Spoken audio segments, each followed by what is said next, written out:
Hello to all my physics pals, Paul Lake here with another physics problem solved. I hope you're doing well. We're going to do a Gauss's law problem here. We're going to determine the electric flux through a sphere from a line charge. And of course, we are going to be using Gauss's law to do that. That's the main concept here. Let's read the problem.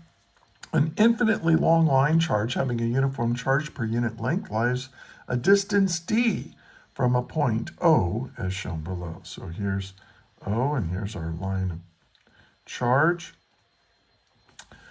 Determine the total flux through the surface of a sphere of radius r centered at O resulting from this line charge. Consider both cases where r is less than d and where r is greater than d. And what about when r is equal to d? Okay, so let's take a look at those. I get these problems from my tutoring clients. Check the description below. If physics is stressing you out, taking too much time, I can really help. I do everything online. Check the description. There's a link in how to get a hold of me. So do that. And let's see what's given here. So pretty much everything that's given is in the picture. So that's good. So, but what are we trying to find? We want to know how much flux is through this sphere. And we're going to do when R is less than D. And then we want to find the flux when R is greater than D. And then, now what about the flux when R is equal to D? Okay, so we'll see what happens when we do that. So now, as usual, I suggest you pause the video now and try to work this out yourself. And if you get stuck, or if you just want to check your work with mine, hit play. And then now I do a lot of instruction during my solution of the problem, so I don't skip around too much. You might miss out on some good information. All right, now so let's get started. So let's look at this when R is less than D. Okay, and that's kind of what's in the picture, but I'll redraw it. So here's our line of charge. Here's our sphere. Okay, and now we want to know how much flux is through that sphere. Now, we're going to use Gauss's law to do that, and here's what Gauss's law says. The amount of electric flux you get is equal to the closed surface integral of E dot dA, where this little circle here means that this area is a closed area. That means that it completely encloses a certain volume of space with no holes in it, no way for the flux to escape without going through the area. All right. And then this is equal to how much charge is inside your sphere, or inside your closed surface, whatever that happens to be, over epsilon naught. So this is Gauss's law. And check in the description, there's more example problems like this, but also there's a lecture on Gauss's law that I have available, so you might benefit from watching that. And that kind of explains where this comes from and how we know that this is true. Now, what do we notice about this? Well, all the charge is out here on this line. It goes on and on forever. But if D is bigger than R, or if R is less than D, then none of this line goes through the surface area of the sphere. It's totally on the outside.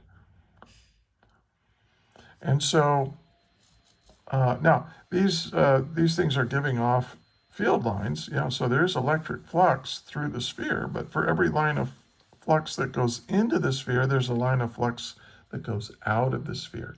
And so they kind of cancel out. Any line of electric flux that goes into a closed surface, we call that negative flux. And if it comes out, it's positive flux. And so, you know, if the charge is outside the sphere, there's no net flux. There's just as much going in as coming out. It's just as much negative as positive. When you add it all, when you sum it all together, you get zero. Another way of saying that is that Q inside the surface, the closed surface, is equal to zero in this case. And if Q inside is zero, well, then the amount of flux is zero.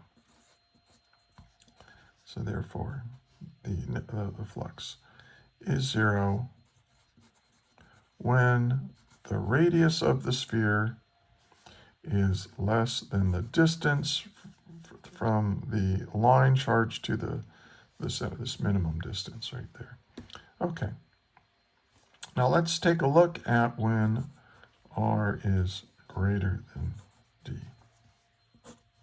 And now this is a problem where it's a really good idea. You got to draw a picture. I don't think you can solve this problem without drawing a picture.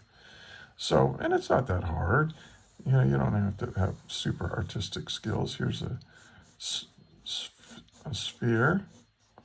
Okay, and here's my line. See, here's O,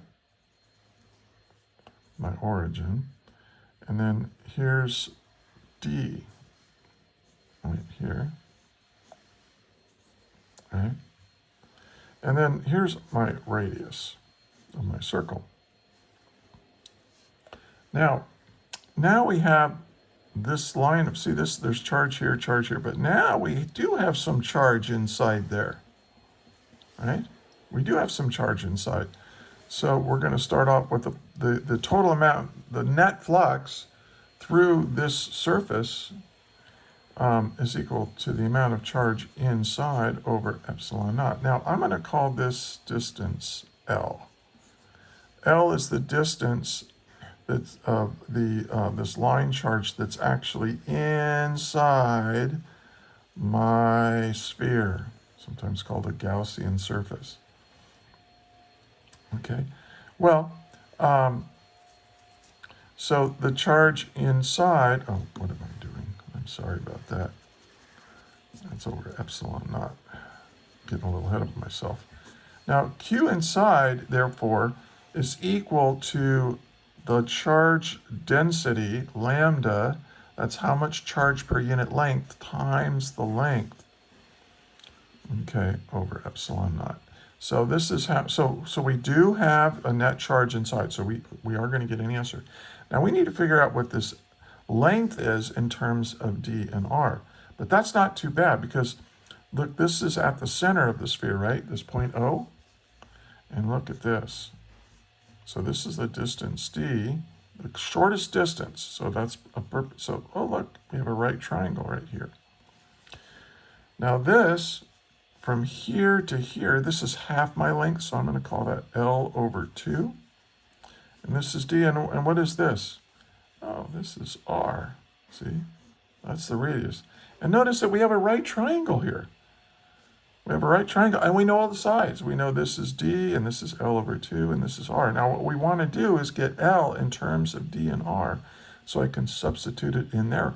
But that's not bad. I mean, I can do that because I know that R squared, so right triangle, right? So I can use Pythagorean theorem, equals D squared plus L over 2 squared.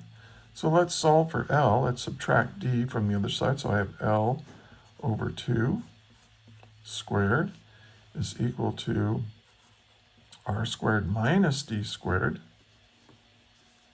Okay, and now I'm solving for, let's take the square root of both sides. So I get L over 2 is equal to the square root of R squared minus D squared. Now I'm going to multiply both sides by 2, and I get L is equal to 2 times the square root of R squared minus D squared. And now I can substitute that in here, and I'll have my solution. And that is lambda times L, which is 2 times the square root of R squared minus D squared, And then this is all over epsilon naught. I'm going to rewrite this the way that books usually, if you have a number, you put that first.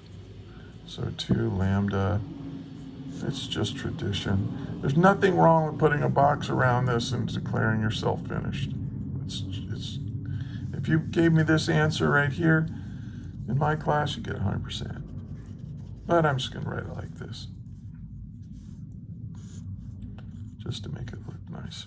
All right, so that's when the radius is greater than the distance. So this is now like, that gives us a right triangle in there. Okay, and so, and look, notice this 2 right here, that's because there's 2 right here, from here, and then this one, you have to add this one on there, so it just doubles it. Okay, yeah. Now, let's talk about when R is equal to D. Well, when R is equal to D, if you want to look at this thing, you know, here we have, if you put the line and you have it just tangential to that sphere, there's still no charge inside the sphere. So you would say that the amount of flux is 0. But if you use this expression to figure out what the flux is, net flux is, if you said, okay, R squared minus D squared, but if D squared is equal to R, then it's R squared minus R squared, which is 0. So the whole thing is 0. So they both agree. So this and this, you could put R as, you know, less than or equal to D, it's 0, or R is less than or equal to D. I'm sorry, R is greater than or equal to D, and that would be just as good. So that